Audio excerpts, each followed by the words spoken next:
हमारे चैनल में एक बार फिर आपका स्वागत है।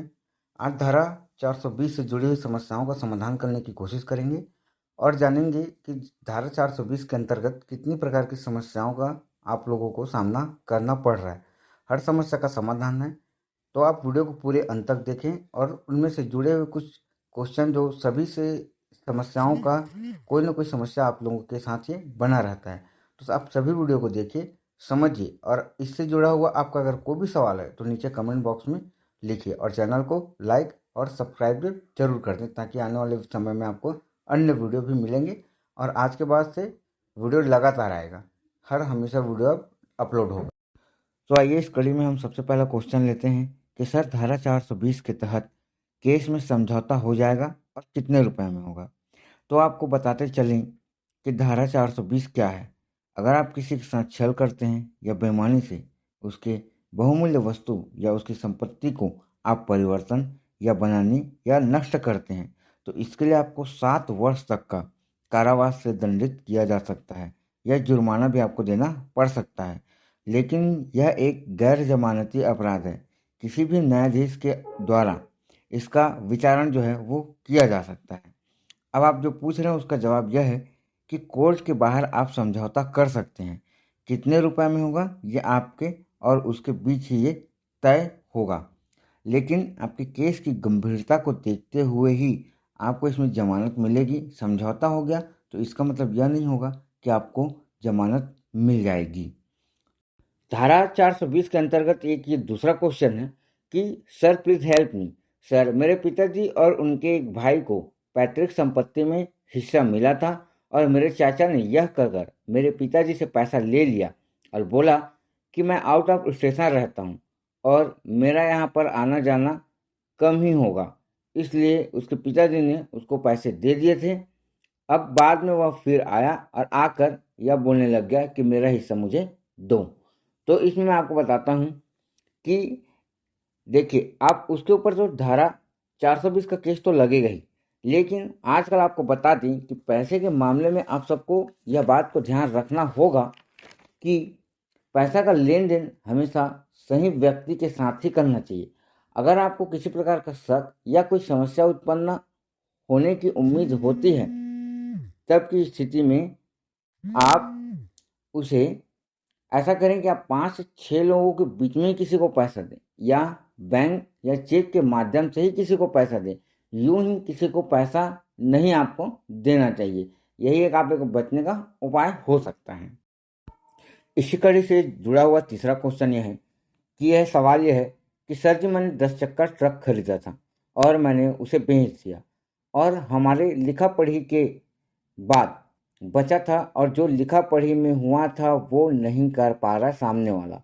ठीक है, मुझे फाइनेंस कंपनी द्वारा परेशान किया जा रहा है, क्या करना चाहिए। ये समस्या लगभग लगभग सभी लोगों को ये होती है जो गाड़ियाँ वगैरह खरीदते हैं, जो ईएमआई वगैरह नहीं दे पाते या अन्य अपनी समस्याओं के कारण गाड़ी को बेच देते हैं। तो उनमें यह समस्या आती है कि सामने वाला ईएमआई टाइम पे नहीं देता है तो फाइनेंस कंपनी सीधा आपको परेशान करती है क्योंकि गाड़ी आपके नाम पे फाइनेंस है। तो इसके लिए आपको क्या करना चाहिए कि कभी भी आपको फाइनेंस वाली गाड़ी खरीदनी ही नहीं चाहिए। अगर आप खरीदार हैं तो, अगर बेचने वालों में से हैं तो अगर कोई व्यक्ति आपके और उसके बीच अगर कोई करार संविदा को तोड़ता है, जैसे कि ईएमआई समय पर नहीं दे रहा है या इंश्योरेंस समय पर नहीं कर पा रहा है, तब ऐसे समय में इसमें आपको ही समस्या होगी, आपका सिविल डैमेज होगा। और अगर ऐसी कोई भी समस्या मेरे दर्शक को आता है तो वह एक कार्य कर सकता है कि इसको सीधा पुलिस थाने में जाकर एफआईआर करवा दें और अपनी गाड़ी वापस ले आएं या फिर फाइनेंस कंपनी को कहें कि वो अपनी गाड़ी खींचकर वापस लेकर चले जाएं। इसमें इस समस्या के समाधान बहुत सारे हैं।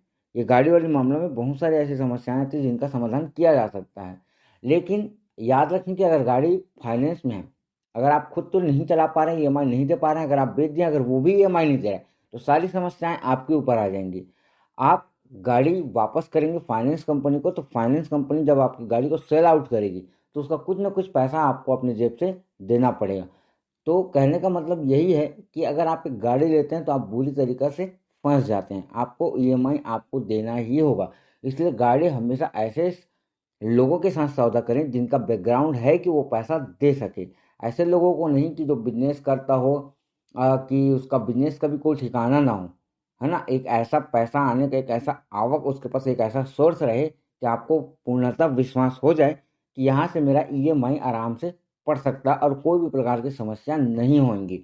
और या फिर आप अपनी गाड़ी को किसी जान पहचान वाले को दे दें। ठीक है, इनमें बहुत सारी समस्याएं, अगर आपको इसमें कोई भी अगर ऐसा ही जुड़ा कोई समस्या है तो अगर आप सवाल पूछना चाहते हैं तो आप कमेंट बॉक्स में लिख दीजिए, मैं आपसे संपर्क कर लूँगा। ठीक है, तो आप इसी में चौथा क्वेश्चन यह है कि सर मैंने यह डीलर से कार खरीदा था। कार लेते समय डीलर यह जानकारी छुपाई कि कार में लोन है, और जब कुछ दिनों बाद हमारी फैमिली मिलकर गांव के लिए जा रहे थे तब फाइनेंस वालों ने रास्ते में रोक कर गाड़ी पकड़ ली। तो इसमें क्या किया जा सकता है? देखिए, ऐसी भी समस्याएं सबके सामने आती रहती है और इसका समाधान यही है कि आपको गाड़ी खरीदते समय आप सारे लीगल डॉक्यूमेंट प्राप्त कर लें। अगर कोई भी डीलर डॉक्यूमेंट नहीं दे रहा है तब वह कार ही ना खरीदें। आप पता करें कि वह किस फाइनेंस कंपनी से फाइनेंस थी गाड़ी। आरसी बुक पर आप जब लेंगे तब आज आपको लिखा हुआ आएगा कि ये संबंधित किस बैंक से फाइनेंस गाड़ी थी। अगर गाड़ी कैश में है तो उसके सारे लीगल डॉक्यूमेंट आप उनसे मांग लें। अगर कोई डीलर आपसे आनाकानी कर ही रहा है तो आपको गाड़ी खरीदने की ज़रूरत ही क्या है ऐसे लोगों से। गाड़ी आपके लिए इम्पोर्टेंट नहीं है, इम्पोर्टेंट ये है कि आप समस्याओं में ना घिरे रहें। ठीक है, अगर फिर भी आपका ध्यान नहीं रहता, ठीक है, आपका ध्यान नहीं रहता है, आप गाड़ी खरीद लेते हैं तो एक स्टाम्प लिखवा लें। स्टाम्प में एग्रीमेंट में साफ साफ आप दर्ज कर दें कि सारे डॉक्यूमेंट डीलर द्वारा दी गई है। यह कहकर दिया गया है कि सभी प्रकार के डॉक्यूमेंट ओरिजिनल है, किसी प्रकार की समस्या भविष्य में नहीं आएगी। लेकिन अगर किसी भी प्रकार की समस्या डॉक्यूमेंट या गाड़ी से संबंधित डॉक्यूमेंटेशन संबंधित समस्याएं आती है तो वह सारी समस्याओं का समाधान डीलर द्वारा ही किया जाएगा। इसमें मेरी कोई जवाबदारी, क्रेता की कोई जवाबदारी नहीं रहेगी। इससे आप समस्याओं से बच सकते हैं। फिर भी अगर ऐसी समस्याएं आती है तब आप एफआईआर करें, धोखाधड़ी का मामला उसके ऊपर दर्ज कर सकते हैं। इसमें आपको समस्याएं नहीं आएगी। इसी पर एक और सवाल है कि सर मैंने एक बंदे के अकाउंट में 2.5 लाख रुपए ट्रांसफर कर दिया है, अब वो माल दे ही नहीं रहा है और ना मनी को रिफंड कर रहा है। ठीक है, तो ऐसे किसी भी, आप अगर किसी भी कंपनी में वर्क कर रहे हैं या आपका धंधा बिजनेस है, तब ऐसा व्यक्ति जिसमें आपको शक हो उसको तो कतई केस का पेमेंट आपको नहीं करना चाहिए। आपको संबंधित चेक या बैंक से ही पेमेंट करना चाहिए। बैंकिंग ट्रांसफ़र आवश्यक है क्योंकि आपके लिए यह एक सबूत के तौर पर रह जाएगा कि आपने उनको पेमेंट किया हुआ है। ठीक है ना, तब आप किसी प्रकार की समस्या नहीं आएगी।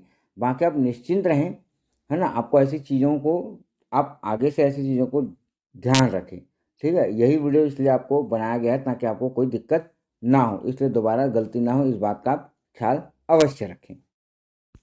एक और प्रकार की समस्याओं से आपका रूबरू कराते हैं कि जमीन अपने कब्जा में है, रजिस्ट्री पेपर है, पंजीयन भी है, नक्शा भी है, ऋण पुस्तिका में दर्ज भी है, लेकिन उस व्यक्ति ने खसरा नक्शा अपने नाम करा लिया है। पहले उस व्यक्ति की माँ के नाम पर था, 325/3 था, और उसने अपने नाम पर करा लिए हैं 325/13 हम लोगों का था, और उसने अपने नाम माँ के नाम पर करा लिया है। ऑनलाइन में दर्ज जो है त्रुटिवश है। कृपया क्या करें, इसका समाधान इनको चाहिए।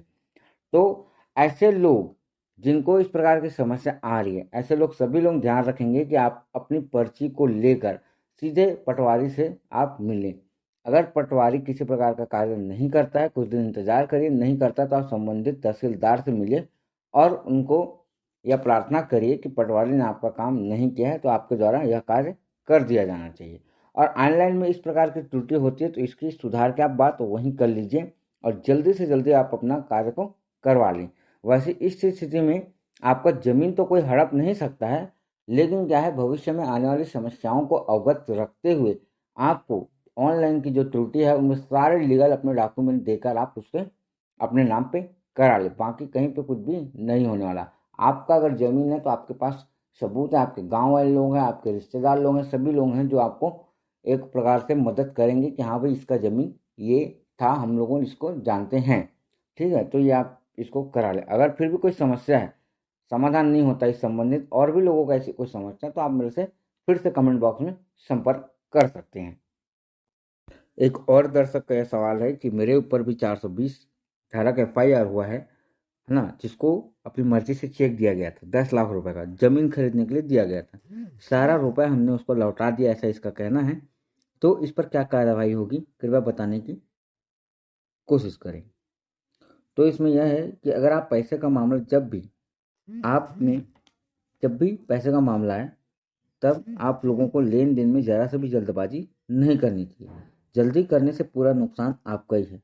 लाख 10 लाख रुपए की बात है, 2,000 10,000 रुपए की बात रहती तो चल जाता है। तो आप इसे चेक व अन्य बैंकिंग के माध्यम से करें, ताकि आपके पास पूरे सबूत के तौर पर कुछ न कुछ रहे। अन्यथा कोर्ट पुलिस के चक्कर आप काटते रह जाएंगे। केस भी आप दे रहे हैं, अगर आप कैश दे रहे हैं, ठीक है, 2-4 लोगों के बीच में ही उसको देना चाहिए। बाकी इससे कुछ नहीं होगा, डरने वाली कोई बात नहीं है। इससे संबंधित एक और सवाल लेते हैं कि सर मेरे साथ फ्रॉड हुआ है। नौकरी के नाम से 2,50,000 रुपये लिया और बोला था कि कल से ज्वाइनिंग होगा करके बोला गया था, और मैं जो पैसा दिया हूँ वो रिकॉर्ड भी है मेरे पास, और कॉल रिकॉर्डिंग भी है और वीडियोज़ भी है। सर मैं क्या करूँ, प्लीज़ हेल्प मी। मेरी ज़िंदगी का सवाल है, इसके कारण मैं रोज़ टेंशन में बना रहता हूँ। तो देखिए, किसी प्रकार से भी आपको टेंशन लेने की ज़रूरत नहीं है। आप सबको भी ऐसी समस्याओं से गुजरना होता ही है। आप हमेशा ऐसे लोग के लिए वीडियो और ऑडियो रिकॉर्डिंग करके रखा करें, ताकि एक प्रकार का आपके पास एक सबूत हो जाता है। और डरने की बात नहीं है, सामने वाले को FIR करने की धमकी दे दें तो, या फिर पुलिस में FIR नहीं करके खाली पुलिस वालों से बात करा दो। मामला को समझाकर आपका पैसा पूरा आपसे वापस निकल जाएगा। कुछ कुछ पैसे पुलिस वाले लेते भी हैं तो उनको दे दो, ताकि आपका वो लोग थाना से डरा कर उससे पैसा निकलवा लेंगे। ठीक है, तो ऐसे लोगों पर आसानी से ऐसे लोगों पर आपको भरोसा नहीं करना चाहिए। अब आखिरी में आपको बता दें कि धारा 420 में जमानत आपको आपके द्वारा किया गया कार्य के ऊपर ही निर्भर करता है। जरूरी नहीं है कि समझौता होने के बाद, अगर आप एक प्रकार का किसी वाद विवाद में हैं तो आप समझौता कर लिए सामने वाले से, तो जरूरी नहीं है कि आपको समझौता करने के बाद जमानत ही दे दिया जाए। आपके आवेदन को खारिज भी कर दिया जा सकता है। यह न्यायालय के विवेक और केस की गंभीरता पर ही निर्भर करता है। तो ये धारा 420 के अंतर्गत पूरी समस्याओं का समाधान तो बता दिया गया है, लेकिन फिर भी कुछ सवाल और रह गए होंगे, कुछ ऐसी समस्याएं रह गई होगी, तो आप नीचे कमेंट बॉक्स में लिखकर हमें बता दीजिए। धन्यवाद।